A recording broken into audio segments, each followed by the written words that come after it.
Welcome to this week's episode. I am so excited. Welcome to our guest, Kevin Wayne Johnson. He's a renowned leadership coach, an author, and the visionary behind the Johnson Leadership Group. With 30 years of experience and a passion for developing next-level leaders, Kevin empowers individuals and organizations to achieve operational excellence through dynamic relationships and servant leadership. Kevin, welcome to the show. Thank you for joining us. Thank you as well. It's a pleasure to be with you today. So I'm sure you hear this a lot. You got a lot going on in there. You've done some things over the last 4 decades. You've got extensive experience in both the federal government and as a John Maxwell team leader. I love his books. I've read so many of them. I'm curious, how has your faith shaped your approach in both of those experiences and in this development of what you refer to as next level leaders? Wonderful start off question. Because scripture reminds us that we walk by faith and not by sight. But when you really think about it and put it in context, everything that we do in life, we do it by faith. Let me give you a quick example. Millions of us across the United States of America apply for jobs so that we can earn some income to sustain ourselves and our family. Part of the job application process is a response back from the HR department saying, hey, you're a top candidate. We would love to interview you. Are you interested? And we say, but of course, I would love the opportunity to interview for this job. And we interview. It could be one person or it could be a panel. And guess what? We do pretty well. Guess what? They extend the offer. We get an offer letter. And the contents of the offer letter lays out what we talked about, what we agreed to, the work role, the salary, etc., and the start date. Guess what we do? We jump up and down. We tell everybody we know, I landed the job. I start on Tuesday. I can't wait. But guess what? We never, ever ask the HR leader anything at all about the financial institution that they're connected with. We never asked the question in terms of, are you sure you have the ability to pay me? What's your relationship with your bank? Who is your bank? I need to make sure that I'm going to get paid. We never do that. We accept that job offer on faith, and come Tuesday, we're ready to report to duty. So my experience and my career with the federal government, my connection with the local church as a deacon, an associate pastor, and a senior pastor. And my work now, this will be my 10th year with the Maxwell Certified Leadership Team, has everything to do with taking step by step on faith. We see the long game, we see the desired outcome way in the future, but we're really not sure what road to navigate to get there. So it's all a faith walk in everything that we do. I give that example all the time to keep things in perspective. It doesn't matter what your faith is. Everyone can relate to the fact that what we do is by faith. Yes. I guess I've never thought about that because you're so excited at the opportunity. The excitement is in the potential. It's in the expectation of hope, right? Things unseen. And I love that too, because if we're willing to put that kind of faith in man, right? And sometimes not have that faith be or that expectation be realized. What a beautiful thing to put that in God as well, because he's told us that there are promises that he's going to deliver on, that we can have that expectation of faith. I totally agree. And that's the reason that I use that example, because people from all walks of life, all industries, all venues. And when I say venues, I'm talking about in the marketplace. That would be government, corporate, faith-based, nonprofit, and then academic institutions. Those are the 5 venues in the marketplace where people work. Although there are different industries, finance, manufacturing, agriculture, technology, I could go on and on and on, but everybody can relate to that. Yeah. Because we don't ask the question. We're stepping out on faith. It's no different than when you and I pick up the keys to our car, and we fully expect that when we turn it on, it's going to start and that it's going to get us from point A to point B. We really don't even think about it. That's walking by faith. So everything that we do in life is really based on faith. And that's the motivation behind why we do what we do. What led you to step out in faith to start your own company? I'd love to hear the timeline around that because I'm wondering if there was overlap or it was nope, there's A and then there was B and then there was C. There was a season of preparation. So I spent 34 years, the federal government, Department of Defense and Department of Treasury, and I loved it. Absolutely loved it. Lots of good support, lots of advocates, sponsors, and champions along the way. They really showed me good leadership that I could one day model and pay forward for thanking them. But 5 years from retirement, I actually start to put my plan together around what I wanted to do next. And part of that would be the connection with the Maxwell Certified Leadership Team, because John serves as our senior mentor. We have access to him once a month, sometimes sooner, for him to pour into us all of these principles and strategies around being a good leader, because deep down in my heart, I truly believe that better leaders help to make the world a better place. And nobody will disagree when I ask the question, don't we need a better world? Everybody universally says yes. So that was the start. Interestingly enough, because of my motivation and my inspiration and really my encouragement when I'm working with people, whether I'm speaking or working with them face to face, is to be prepared, just to always be prepared. So I prepared 5 years out. Once I've retired, I was able to step into this company that the paperwork had already been done, the business plan, the marketing plan, and the strategic plan had already been written. In my mind, I had already envisioned what I wanted to do and how I was going to do it and why I wanted to do it. What's the motivation behind it? To help people, to pour into people. And so literally 2 days after I officially retired on October the 31st, on November the 2nd, I was already at work on my first contract. Wow. With the federal government. Now, I was spoiled. This came through a relationship that I had with the chief learning officer of that government agency. I had an opportunity to go to her office. I briefed her and her deputy. They liked what they heard, and they gave me an opportunity. A relatively small 4-figure contract, but moving into this new venture, having never been an entrepreneur, you're laser focused in your career. I hadn't been an entrepreneur, didn't really have any role models, but it was something I wanted to do because I knew I didn't want to go back to the traditional 9 to 5. So here I go again, taking this walk of faith and just believing and putting it to practice. Faith without works is dead. So put it to practice. And lo and behold, this year will be year number 8, still in business, still thriving, still pursuing new opportunities, still developing new relationships, still winning new clients, still adding new things that I didn't know last year to the repertoire going forward so that we can go north and not end up going south. So it's really exciting because you learn something new literally every day. It's always learning. And then I can take that learning and then apply it to the methods that I use to train, to coach, and to teach others. And it just keeps a smile on your face because you're doing something that you love. But at the same time, there's those unknown challenges that you run into. And the question is, are we going to allow the brick wall to stop us? Or are we going to find a way to go under it, over it, or around it? And that's the mindset of an entrepreneur. Entrepreneurs hustle more so than anyone else because there's so many unknown. Government shutdown, for example. You don't anticipate that.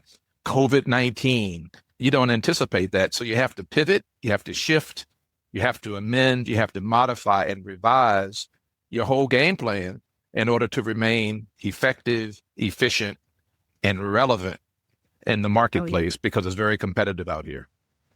Okay, there's like 3 things you said. That was so, and it was, first of all, you reminded me. So my husband and I are the first ones in our first generation to not be in the military. So my grandfather was a lieutenant colonel in the Navy on one side. Other grandfather was in the Army. And my parents used to always joke, there's an old movie, and maybe you might know the title of it, but there's a scene where the woman has joined, I think it's the army, and there's a brick wall. She's trying to get over it, and she can't get over it, and she can't get over it. And her commanding officer says, "Walk around, sugar britches." And Yep. my parents used to always say that to us when we'd be in a situation that we were experiencing resistance. They're like, walk around. Like, you can't get over the wall. If you can't, like, don't keep trying to bash yourself against it. Like, go find another direction. Absolutely. And I think we're on the same page because I think that was an officer and a gentleman. It may be. It's so funny that I don't think I actually ever saw the movie. I think I just heard my parents say it so many times. And the other thing that you said that I think is interesting, and I wanted to ask you about this, is you had so much success from a employee perspective and from a rising up the ranks in that traditional environment. And then you're making a pretty significant pivot. Now, to be fair, if you're in government and in bureaucracy, there is a level of uncertainty in that space that I think is probably translates well over into entrepreneurship. Yes. And there's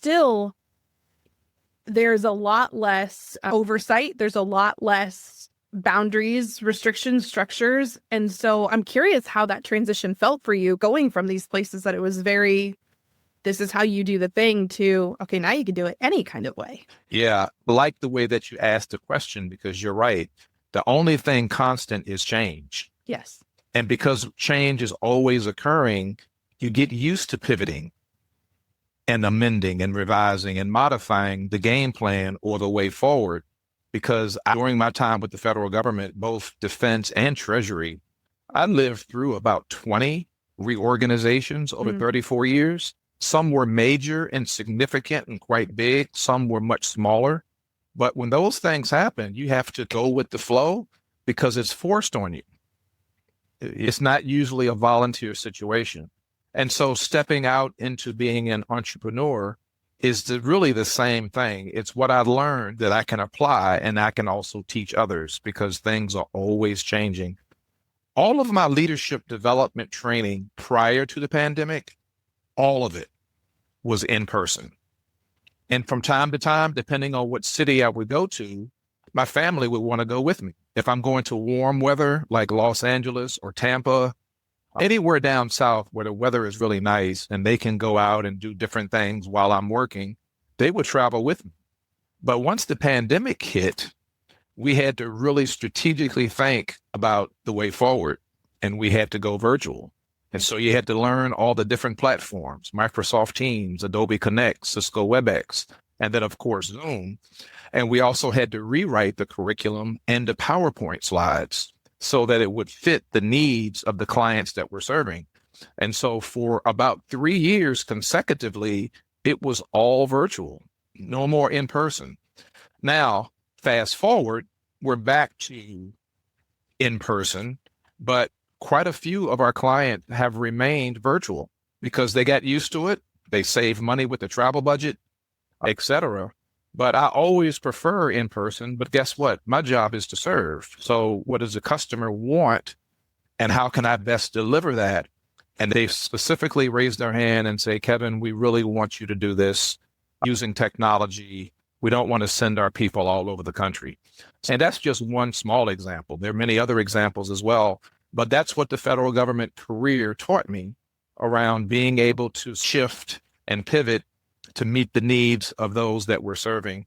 And it's worked out well. Yeah. I think that level of flexibility and the ability to not resist change, not to create change for change's sake, but to, like you said, go with the flow and also be willing to offer ideas and go first and say, hey, can I support in making that? It is wild to me how few people do that and how impactful it is when you can kind of step out and say, you know what, let me try to be more of an early adopter here. Let me see if there's a little bit of innovation I can do. How can I support, instead of going, oh my gosh, this isn't a change that I want to have happen. Exactly. I see that as a quality of successful leaders, like just being able to not move urgently, but pivot intentionally. And I know that you talk a lot about this idea of generating next level leaders. How do you define a next level leader? I define it this way, and I'm going to paint a picture because I love telling stories because people Please. can relate to that. Anytime you hear that term next level leader, what we're doing is we're preparing the bench.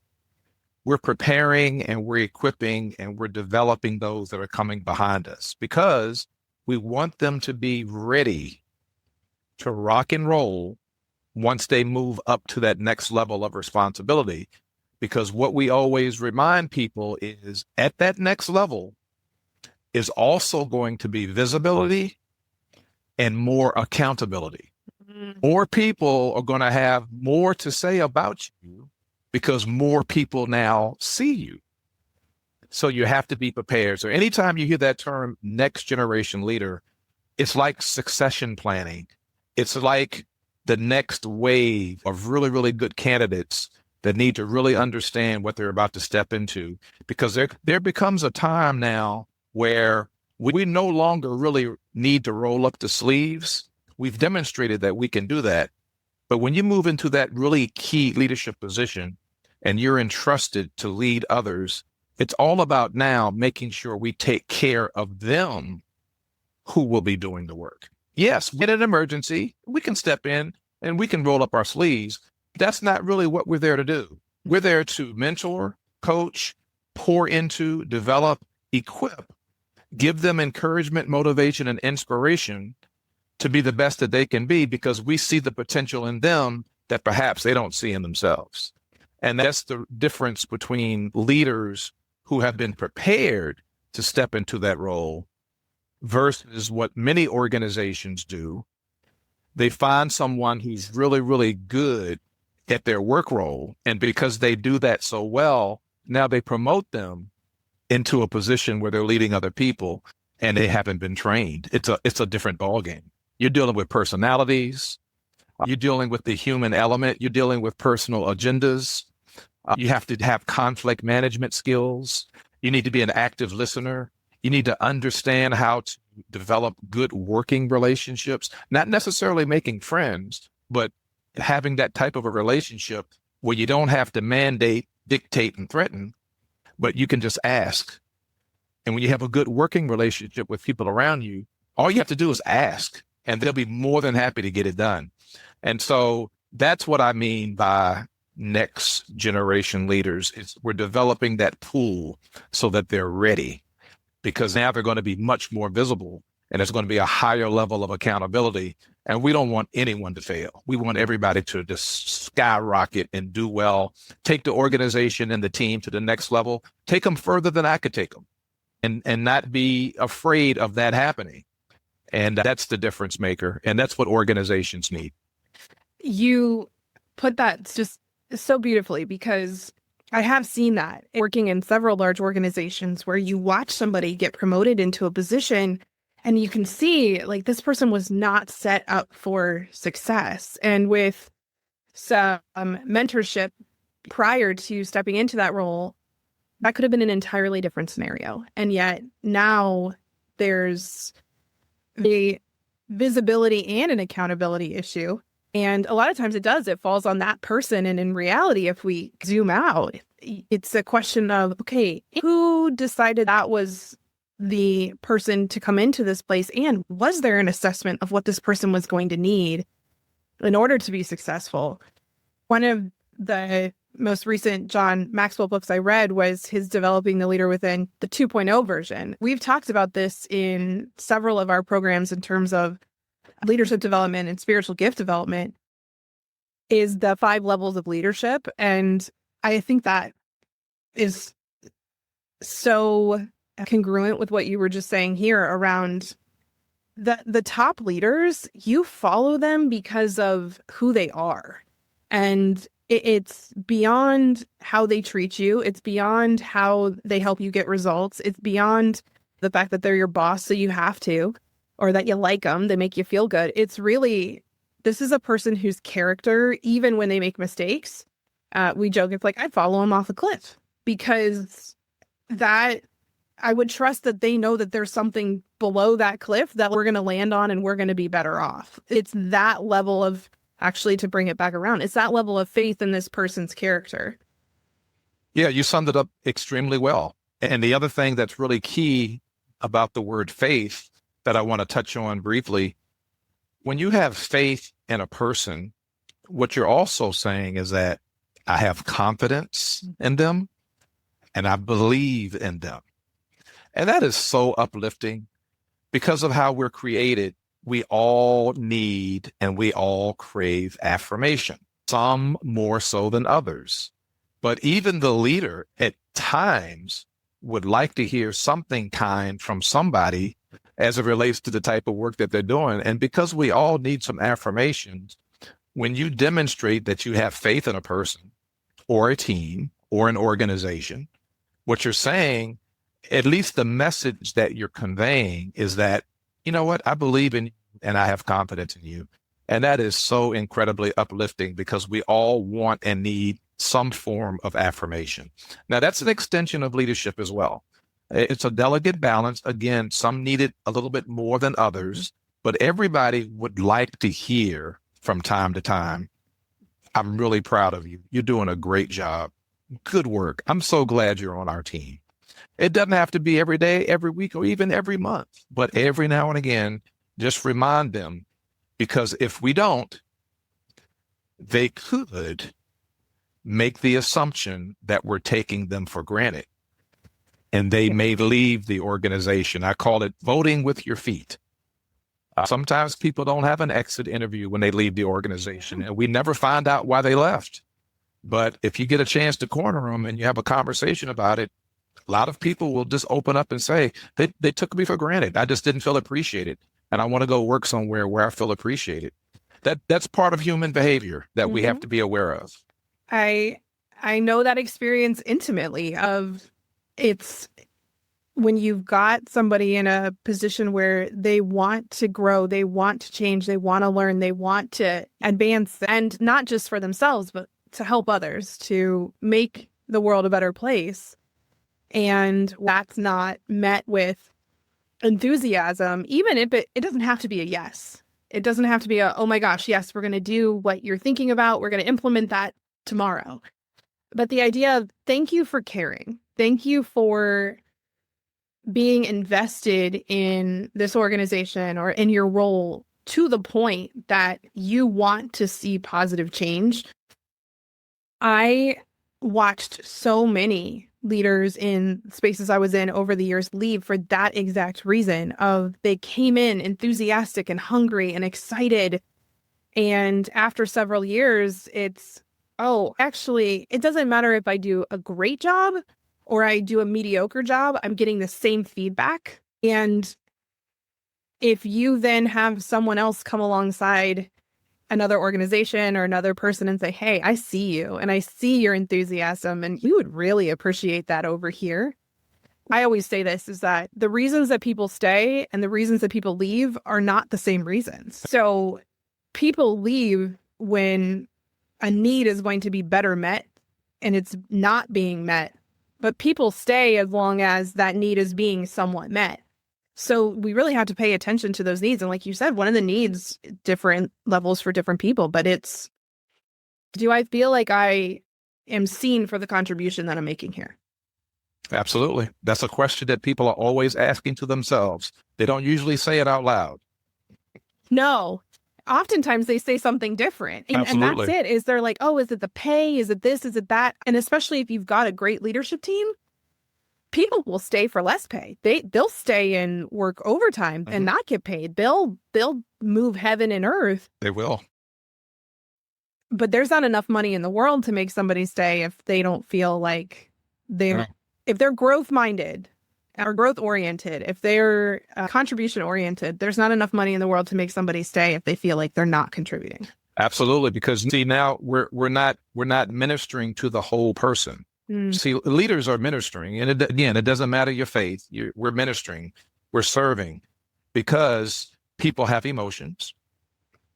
You have to be aware of their mental health. You have to be aware of their physical health. And that makes the totality of the person. And so if a person feels that they don't fit in, they're not really included, they don't feel valued, no one's listening to my opinions, they don't even care that I'm here. I didn't get a chance to go to the training class. This is what they're saying. What happens, it impacts their emotional health, their physical health, and their mental health in a negative way. And they sense it, they know it, they feel it. And instead of continuing to feel that way, now it's time to vote with my feet and let me go somewhere where I am appreciated. And that's another principle that we want leaders to know. This is much more than just what we know. I'm talking about in terms of acumen, subject matter expertise, and intelligence. Leadership is much bigger than that. Yeah. But it's also a matter of the heart. And we have to, as a leader, make sure that we're being respectful, that we understand active listening, that we value people, we actually care that they showed up today, recognizing that people need affirmations, different amounts to different people, but you have to get to know your people, and you have to get to a point where you're allowing your people to know you. You're knowing them and they're knowing you. And that comes from a good conversation, some open dialogue and discussion on different topics. And at a certain point, once you earn that trust and once you earn that respect, again, it's all about the ask.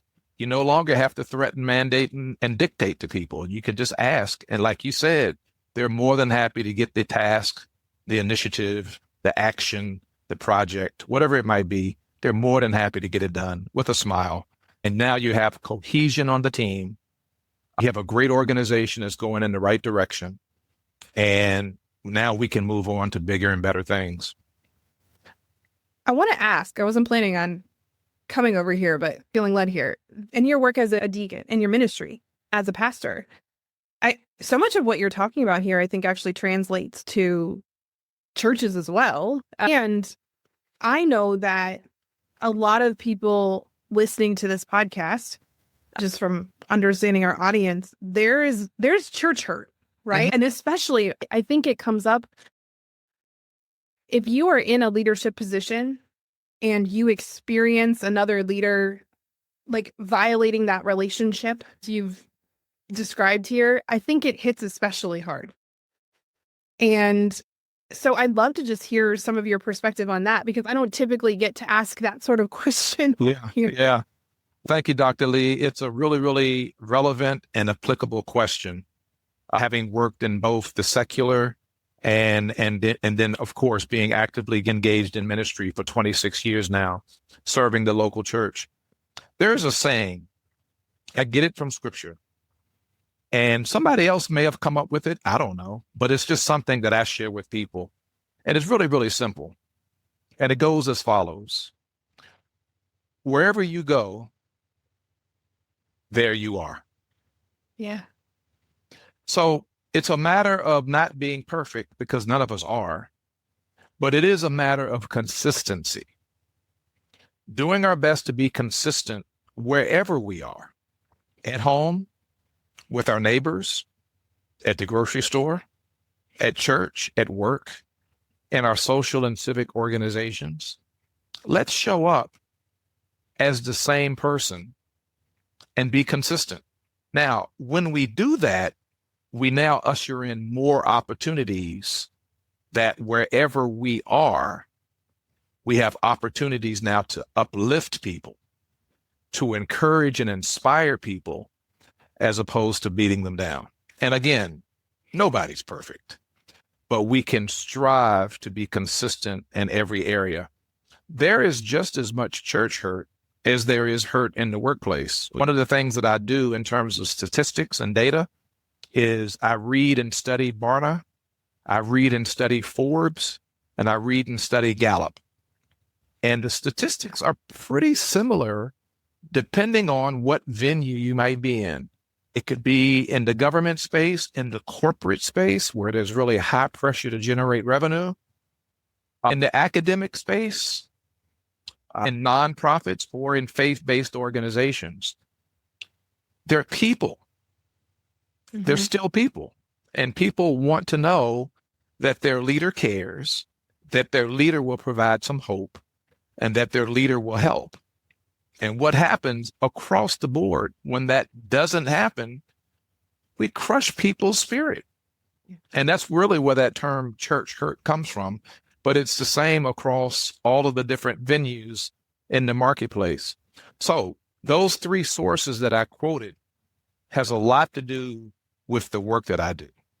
And in the past, I've actually done some business pitches where you can pitch your business in front of a group of panels and try to earn yourself a $5,000, $10,000 grant. And what I do is I reference this data and these statistics. And what I always start out with is, ladies and gentlemen, I'm Kevin Wayne Johnson. I'm the CEO of the Johnson Leadership Group. We are a global leadership development and executive coaching firm. And the reason that I chose to move into this particular area is because all of the data consistently shows that there's a wide gap between what people are looking for in their leaders and what leaders are actually delivering. And so I asked the question, how can I help to narrow that gap? And then we start to have that conversation. And it's so true. On the government side, we have an entire government agency that tracks this. It's called the Equal Employment Opportunity Commission, EEOC. That's all they do is they track the number of complaints from employees about how they're being treated, how they're being led, how they're not getting what they need from their supervisor, their manager, their leader. And they keep formal records and they testify before Congress. And Congress will call different leaders and different organizations to come in and explain their position. And it's been that way from the time I was a young pup all the way up until the time that I've retired. And I've been retired now 7 years, Dr. Lee, and I'm going back and I'm sharing this information with organizations. And I said, not only do we need to do right, but we can do right. And let's have a conversation about it. And we begin to walk them through. And the organizations that are much more receptive to understanding that the data is true are the organizations that now move into some type of a formal leadership program for their leaders, and they start to turn things around. Those that reject it continue to have numbers and numbers of people to vote with their feet, and they're always scrambling. Their human resources department is always casting out the wide net, trying to get some great candidates to come into their organization.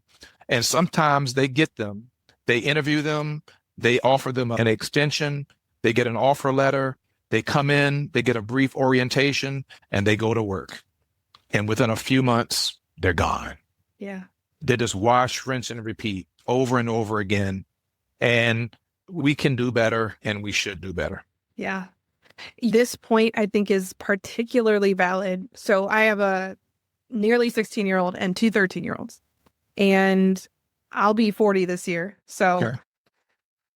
What I see as a quote unquote elder millennial in comparison to my parents, who baby boomers, and to my kids, my children's generation, truly, they care so much more about their experience. And I love that. Love that for them. And it's also something that's so fascinating as I'm seeing, okay, we've got 4 generations that are in a workplace, and the commitment to doing good work, the value of contribution, the value of loyalty, and then also these values of fulfillment and satisfaction. All of those are beautiful values. And if you have a leader who has been trained in, okay, I'm going to make sure that people are being seen for what they're contributing, and I'm going to value loyalty. And you have other people that say, yeah, loyalty is important to me, but even more than that, if I'm not able to be home at 5 o'clock for my children, then my satisfaction is going to go way down. And that's going to impact my loyalty to you. And this is the back half of that sentence, because it feels like you don't care. Mm. And so I've been in conversation with people who are in older generations who they've said, I don't understand, like, we can't keep staff. And we have that conversation of, okay, well, tell me about what your staff values. And they can't answer the question. Wow. Wow. If your average worker is 20 years old, I will tell you they're not valuing probably what you're valuing at the same time. And because I see what the average 20-year-old is doing today versus what I was doing at 20 and what my parents were doing at 20, and I'm like, yes, it's the same age range, but it's profoundly different values. It's profoundly different experiences and developmental points on the journey. And so I think that's also part of this, is that there's so much data. And also, if you just go ask them, they will tell you. And I saw this a lot when I was in healthcare, is I'd be in a meeting with leaders and we'd be having this conversation about changes that were going to be happening at the front line. And I'm in my doctoral program. I'm still working on the front line. And I'm going, I don't think they asked anybody on the front line if this was going to work for them or not, because I already see 7 issues with this plan. Wow. And so it sounds like what you're doing is really creating an opportunity for these companies who are receptive, but maybe haven't thought of some of these things. Because again, we don't know what we don't know. Right. But you're putting data in front of them, which I think data works. Yes. You can't dispute it, especially when it comes from reputable sources. Again, Barna, Forbes, and Gallup. I consistently read the data that they regurgitate, that they provide. It's all quantifiable, validatable, verifiable, and that's what I share. And the organizations that might have a clue that they need some help, when they see that, that really puts them over the fence. Some of the organizations, because they're so actively engaged with their mission and their vision, they don't take the time to stop to consider it. And this gives them fuel and tools to say, you know what, time out, we should do this. So that's why I always start out with the comment that I made a little bit earlier, just like I do in front of a group when I'm giving a pitch, to lay the ground rules. And that opens up the door now to have a conversation. Well, Kevin, how can you narrow that gap? I'm glad you asked. And then we talk about it. Everything from influence to effective communication to personal and professional growth, leading through a crisis, active listening, conflict management, you name it. Organizations and leaders within those organizations need to be equipped with those tools. And that's exactly what they are. They're tools in your toolbox. You bring out the necessary tool from your toolbox as needed, just like a plumber does, just like a roofer does, just like a car mechanic does, and just like a carpenter does. They all have toolboxes, but they use different tools for different purposes. And it's the same thing with leaders. Carry your toolbox. And if you have a challenging person, you're going to use a different tool than someone who's pretty introverted and really doesn't like to be in groups. But we have to teach them that teamwork is the dream work. And so you may be an introvert, but you can still fit into this team and be valuable in terms of a contributor. And so when you take a look at that spectrum is pretty wide, and we help these leaders and these organizations to better understand that. That's amazing. You just actually reminded me, I had a flashback to, again, in my doctoral program, I was sitting in on fellowship interviews for our advanced practice providers. And I was with one of my all-time amazing mentors. And I remember I'm watching her interview 10, 15 people. And at the end, they're talking about who they're choosing. And there were a few that I was surprised by. And I said, may I ask what led you to extend an offer to these two? And she said, I would so much rather have a person who I can tell has strong values and characters, who has less of a skill set. And who demonstrates a strong capacity to and willingness to learn, because I can teach that person how to do anything. I can't teach someone who doesn't have a capacity and willingness to learn. That's wonderful. They're coming in and they've got all these skills and they've got all these tools, but they might use those tools in a way that doesn't work here.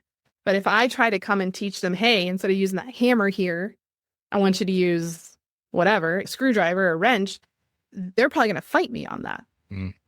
So that always stuck with me is she said, now, as a mentor, I can figure out how to mentor any of these people. And if I'm choosing, I'm going to choose the person that is ready and willing to learn. That's a great lesson. Yeah, it was a huge shift for me to go, okay, I'm not always choosing the most experienced person. I'm choosing the person that if both of these people had a year to learn, who would I choose? Oh, that's a different story. Yeah. Yeah. I like that. That's a great lesson that's built into that, right? Yeah. Attitude, willingness, that gets into personality, right? Yeah. And it's that adaptability. It's that innovation and that willingness to pivot. So if you were going to share one of the top lessons you learned as somebody whose faith is very strong, working in a more secular space, what would you share with a leader who finds themselves in that position and is maybe struggling with marrying those two roles or those two sides of themselves? Yeah, regardless of what environment I might be in, because I spend quite a bit of my time in both environments. But when it's all said and done, people are people. Yes. And what I remind people and what I remind leaders in particular is to be mindful that you are leading a person who is much more than just a worker. And be mindful of the fact that you and I have issues and concerns and challenges, and so do they. And so if you were to walk in their shoes, think about now how you would ask them to handle the task or the action that's before them. And to just be considerate of the fact that you're working with a person and not just a worker. Now, I put it in perspective because I know we're here to get a job done. I know we're here to make sure that we meet the needs of the customer and the stakeholder. I get it.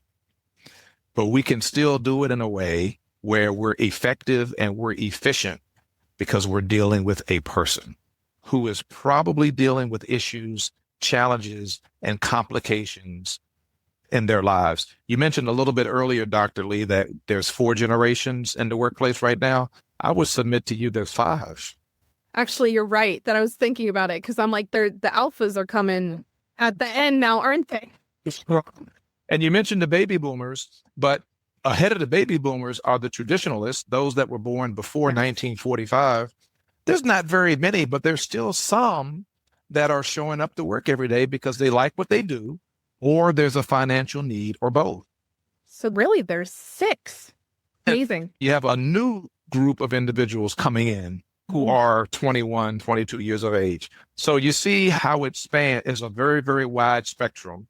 And every single person on the spectrum, including that leader, is dealing with something.